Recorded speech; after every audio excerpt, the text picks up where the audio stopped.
Bismillahirrahmanirrahim. Now in this part of chapter number 52, we are majorly going to discuss eye movements and their control. So to make full use of the visual abilities of the eye, it is important, and interpretation of the visual signals from the eyes is the cerebral control of the eye system for directing the eyes towards the object to be viewed. They are majorly saying that if you want to look around your surroundings and completely have an idea of what is going on, you need to look here and there, and this is done by cerebral control of the eyes towards the object to be viewed and muscular control of the eye movements. So there are 6 different types of muscles which are going to control the movements of the eyes. Let us discuss this by a diagram. So this is the diagram that we are going to use. Firstly, you can see this is the eye. The eye has a muscle that is superior. So that is superior rectus. Opposite to that, we have the inferior rectus. Both of these muscles, they are going to move the eye upwards and downwards. So superior and inferior rectus, they move the eye upwards and downwards. The medial and lateral rectus, the medial rectus moves the eye towards medial side, lateral rectus towards lateral side. Superior and inferior, they move eye upward and downward. Medial and lateral, they move eye side to side. And then we have the superior oblique and the inferior oblique, and they are going to rotate the eye. So simple as that. Superior and inferior controls the movement of eye upwards and downwards because of their location. Medial and lateral, they are going to move the eye medially and laterally or side to side. Whereas the superior oblique and the inferior oblique, they are going to move the eye or rotate the eye. So you can see if this is our eye, and this is superior and inferior rectus. How are they going to do? They are going to move the eyes upwards and downwards. So this was one thing. Now here I have the sharpener again, and then these are the medial rectus and the lateral rectus. And how they are going to move the eye? They are going to move the eye side to side. Now then we have the superior and inferior oblique. Here you can see how they are obliquely oriented. So they are going to move the eye or rotate the eye like this. Now we will look at the nuclei which are going to control these fibers. So nucleus number 3, it is going to control the muscle that is the medial rectus.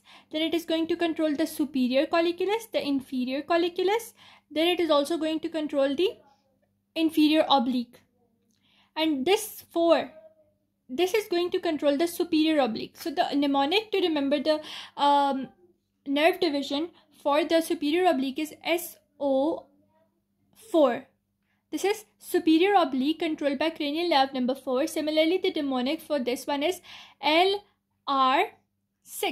That is, the lateral rectus is controlled by the 6th nerve nucleus. The rest of the muscles, that are the superior rectus, the inferior rectus, the medial rectus, and inferior oblique, all of them are controlled by cranial nerve number 3.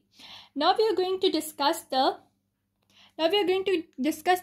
cortical control of the visual information. Now you know this is the occipital cortex, and this has the primary visual cortex area as well. So here the fibers are going to move from the visual cortex or the occipital cortex into either the superior colliculus or the pretectal nucleus. So these fibers from the occipital cortex to the superior colliculus, they are known as occipitocollicular fibers.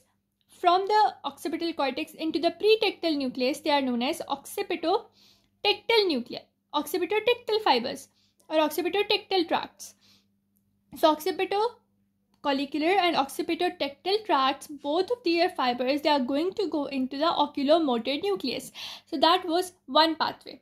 Another pathway is that there are strong signals of body equilibrium, and they are going to travel via this vestibular nucleus. These fibers are going to travel by means of this medial longitudinal fasciculus into the oculomotor nucleus. So there were occipitotectal and occipitocollicular fibers.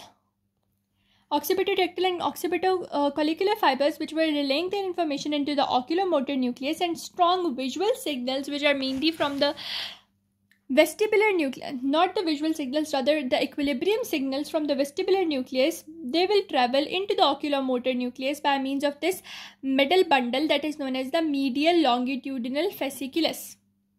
So now in this video, we are going to discuss the fixation movement of the eye. So now there are two things about the eye. One is voluntary one and other is involuntary. Voluntary causes the eyes to move and find the location of an object. For example, an object is located there and eye is looking here. So eye has to voluntarily move and to find the object. So voluntary movement is for moving the eye and finding the object, whereas involuntary, this is going to fix the eyes once the object has been found. So this is how voluntary and involuntary control takes place. Now we will see where in the areas of the brain these voluntary and involuntary locations are present.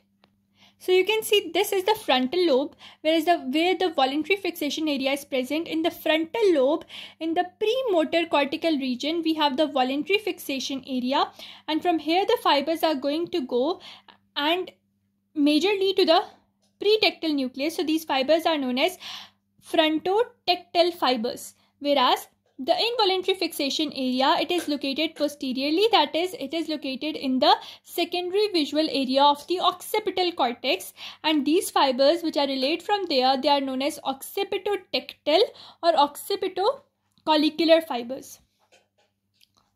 So as I told you, this voluntary fixation area, it was located in the frontal lobe, majorly located in the premotor cortical region, and it is located bilaterally. It means it is located in both hemispheres of the brain. Now they are saying that bilateral dysfunction or destruction of these areas makes it difficult to unlock the eyes. For example, I told you that there was this voluntary control area, and this voluntary control area is going to move your eyes to find the location of an object.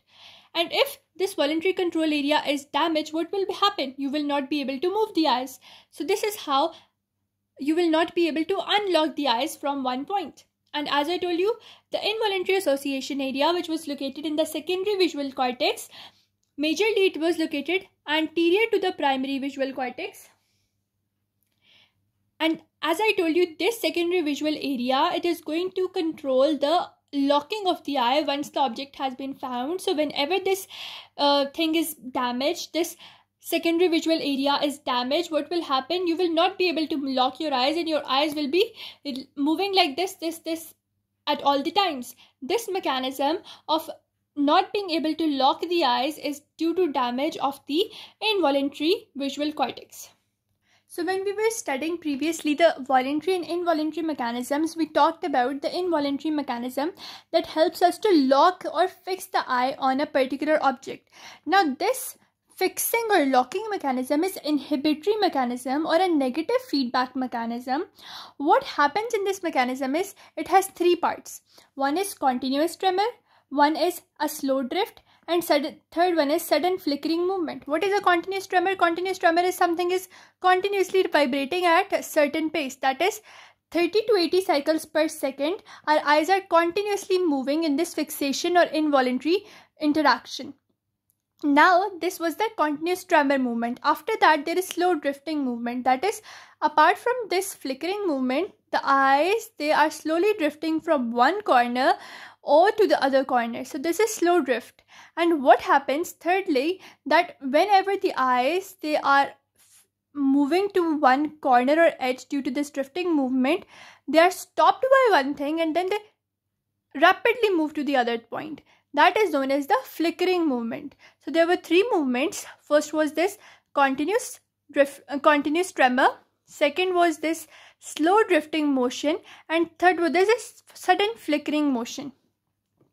So how are these involved in like fixation of the eye? What happens is, I will tell you now here that, for example, this is your retina. From here to here, we are going to consider this your retina and its margins. So what will happen, that first of all, the eyes will continuously be tremoring 30 to 80 cycles per minute.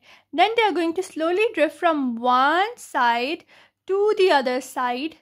And whenever they are going to reach this corner of the retina, that is this corner of this paragraph, what will happen? There will be a sudden flickering motion activated, as a result of which this flickering will push the eyes or the eyeball towards the interior. So this is how our eye maintains the fixation point of a particular object onto the retina. So this whole diagram is shown within, this whole mechanism is shown within this diagram, and in this diagram you can see that the dotted lines, there are the slow drifting motion, whereas these fixed lines, these are showing the flickering movement, or you can also say that is rapid movement. So dotted lines are showing the slow drifting movement, whereas this solid line is showing the flickering movement. And this continuous saccadic movement is not, continuous or tremorous movement is not shown over here, but the mechanism as follows is,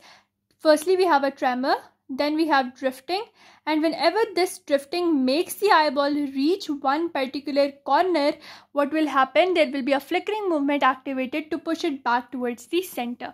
So that is how our eyes maintain the fixation of a particular point to the retina and make it fixed over there for a longer period of time. With that, we are done with the fixation movement of the eyes.